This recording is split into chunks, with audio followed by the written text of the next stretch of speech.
everybody here. I appreciate y'all. To all my Chinese fans, I love you guys so much, and I can't wait to get back to California and get back to work. I can't wait to come back to China next summer with the 5th ring. Wait, tunggu dulu. Untuk seorang pemain yang timnya sudah menua dan keok di ronde kedua dan cuma masukin 5 dari 14, 3 dari 11, 3 dari 12, dan 3 dari 19 tembakan di game 3-6 lawan Lakers kemarin. Bahkan ia menembakkan ini, yang teman setimnya sampai bingung. Dan melihat pergerakan yang dilakukan Warriors saat off-season ini, mulai dari pemain yang didapatkan, pemain yang dipertahankan atau diperpanjang kontraknya, serta usia dan performa dari berbagai pemain, mungkinkah kita sedang melihat the last dance atau kesempatan terakhir dari dinasti Warriors untuk mendapatkan juara? Sebelum lanjut, jangan lupa like dan subscribe ya. Simak ulasan berikut ini.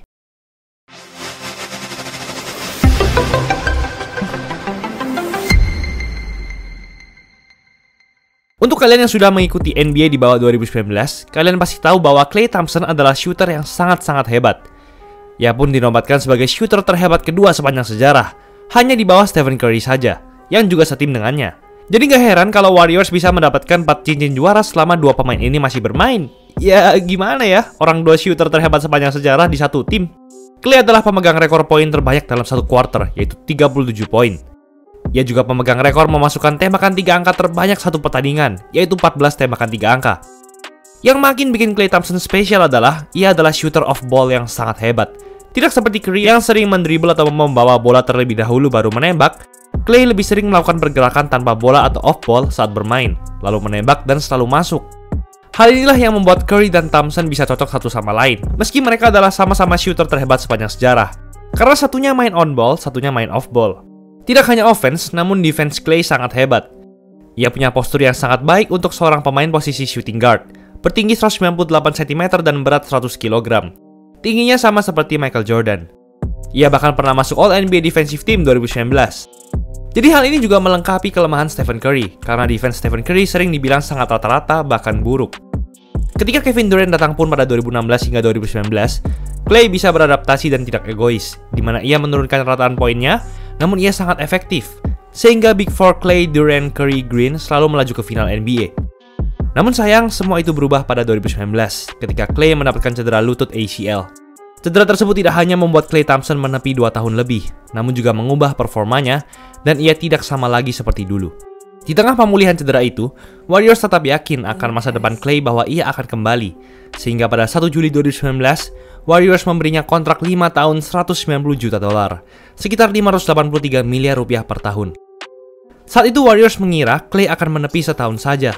Namun malangnya pada 19 November 2020, ia mengalami cedera Achilles. Salah satu cedera terparah juga bagi seorang atlet, dan akibatnya ia harus menepi 1 tahun lebih tambahan lagi. Ia pun baru comeback pada 8 Januari 2022. Namun sejak itu, ia berubah. Musim pertama ia comeback, ia punya rataan 20,4 points per game. Sebenarnya, presentase free throw dan field goal-nya sangat bagus di angka 90,2 dan 43%. Namun tembakan 3 angka serta defense-nya merosot jauh. Ia punya presentase tembakan 3 angka 38,5%. Sebenarnya itu masih terbilang baik karena itu masih di atas rata-rata presentase tembakan 3 angka dari seluruh pemain NBA musim 2021-2022. Namun itu adalah presentase terburuk dari seluruh karir Thompson selama 10 tahun di NBA. Bahkan musim pertamanya saja ia punya presentase 41,4%, sangat tajam. Meski ia juara, namun di playoff presentase dan rataan poinnya tidak membaik. Di musim kemarin yaitu 2022-2023, memang ia membaik dari rataan poinnya menaik menjadi 21,9 points per game dan presentase tembakan 3 angkanya kembali lagi di kategori tajam dengan 41,2%. Thompson juga di peringkat pertama pemain yang memasukkan tembakan 3 angka terbanyak musim kemarin. Totalnya 301 tembakan, di atas Stephen Curry bahkan. Jadi dengan tembakan sebanyak itu dengan presentase yang tajam, Klay masih bisa dibilang hebat. Klay juga adalah pemain nomor 1 kalau dilihat dari presentase tembakan 3 angka catch and shoot. Jadi offense Klay bisa dibilang tetap hebat. Ia bahkan sempat mencetak 54 poin di musim kemarin melawan Hawks. Namun defense-nya lah yang terburuk dari seluruh karirnya, di angka 116,6 defensive rating. Jadi defense-nya lah yang membuatnya tak sama lagi. Ketika playoff datang pun, ia tidak konsisten. Saat melawan Kings, ia bermain sangat bagus. Namun melawan Lakers, ia merosot. 2 game pertama ia bagus, namun di game 3-6, ia seperti lupa cara menembak bola. Bahkan di game eliminasi terakhir melawan Lakers, Thompson cuma mencetak 8 poin dengan persentase tembakan 3 angka 16,7% dan field goal 15,8%. Cuma masuk 3 dari 19 percobaan tembakan, dan Warriors pun dieliminasi di ronde kedua setelah 1 tahun saja menjadi juara. Memang banyak yang terjadi pada tim ini musim kemarin, mulai dari drama Paul dan Draymond serta absennya Andrew Wiggins. Semua itu pasti membuat Warriors kalah di playoff 2023 kemarin. Dan benar saja, Klay pun dijadikan kambing hitam. Salah satu yang terbaru adalah ia masuk dalam daftar pemain paling overpaid di NBA sekarang versi Hoops Hype, sebuah perusahaan yang menghitung performa pemain berdasarkan statistik, dan Thompson di urutan ketiga, hanya di bawah John Wall dan Gordon Hayward.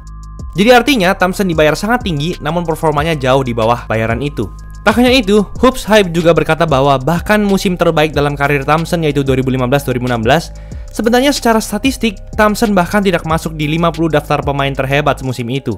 Hoops Hype menganggap kontrak Thompson sebenarnya cuma berharga setengahnya saja kalau dilihat performanya sekarang. Orang-orang juga banyak yang setuju dengan hal ini. Ditambah lagi ia suka men-trash talk pemain-pemain muda seperti Devin Booker dan Dillon Brooks dengan berkata ia punya 4 cincin juara. Tapi gue kurang setuju dengan ini karena kehebatan seorang pemain tidak harus didasarkan pada statistik. Kalau tidak ada Thompson, gue yakin 100% Warriors nggak bakal menang 4 cincin juara. Tapi melihat dari umur Thompson yang sudah tidak muda yaitu 33 tahun, performanya tidak hanya Thompson tapi seluruh pemain utama Warriors, serta pergerakan mereka saat off-season kemarin, gue lumayan yakin musim depan adalah last dance-nya Warriors. Chris Paul yang berusia 38 tahun baru saja masuk dan mereka mengeluarkan Jordan Poole, mantan bintang muda Warriors berusia 24 tahun yang pada musim 2021-2022 disebut-sebut sebagai pemain masa depan Warriors. Gue yakin Paul akan menjadi cadangan membantu Stephen Curry, yang sebenarnya sudah terbilang tua juga di usia 35 tahun. Untungnya Curry masih di masa prime. Mereka baru saja memperpanjang Draymond Green yang berusia 33 tahun. Jadi usia 4 pemain utama mereka saja sudah berusia 33 tahun ke atas. Di sisi lain, Warriors juga menjadi tim dengan total gaji pemain tertinggi di NBA. Dengan diberlakukannya aturan hukuman baru yang membatasi tim-tim dengan total gaji pemain melebihi batas yang ditetapkan NBA, ini sangat merugikan Warriors. Salah satu hukuman tersebut adalah mempersulit Warriors untuk menambahkan pemain muda hebat dari NBA Draft. Tapi dengan kesusahan itu, sempat dikabarkan bahwa Klay Thompson yang musim depan kontraknya habis, dengan performanya setelah kembali dari cedera dan dengan masalah total gaji yang sangat tinggi ini, masih berharap minta diberi kontrak maksimum baru. Oh my god. Jadi memang benar rasanya, ini adalah musim terakhir dinasti Warriors. Kalau mereka sampai gagal dan Klay tetap maksa minta kontrak maksimum, gue yakin akan ada 1 atau 2 dari 5 pemain utama Warriors, termasuk Andrew Wiggins, yang akan keluar dan mengakhiri dinasti Warriors yang berisi Curry, Thompson, Green secara resmi. Itulah ulasan mengenai episode kali ini. Buat kalian yang mau bikin jersey tim, langsung aja cek Easy Sportswear. Gratis konsultasi desain dengan Illustrator berkelas, diproduksi dengan detail yang sangat tinggi, lengkap pakai 2 mesin press yang berbeda. Satu style cuma 150.000. Warna dan bahan dijamin yang terbaik. Nih buktinya. Nah, jadi udah terbukti kan kualitasnya, no tipu-tipu. Langsung aja cek Easy Sportswear. Jangan lupa like, komen, dan subscribe agar channel ini bisa berkembang dan menghasilkan video menarik lainnya. Thanks for watching, I'll see you in the next video.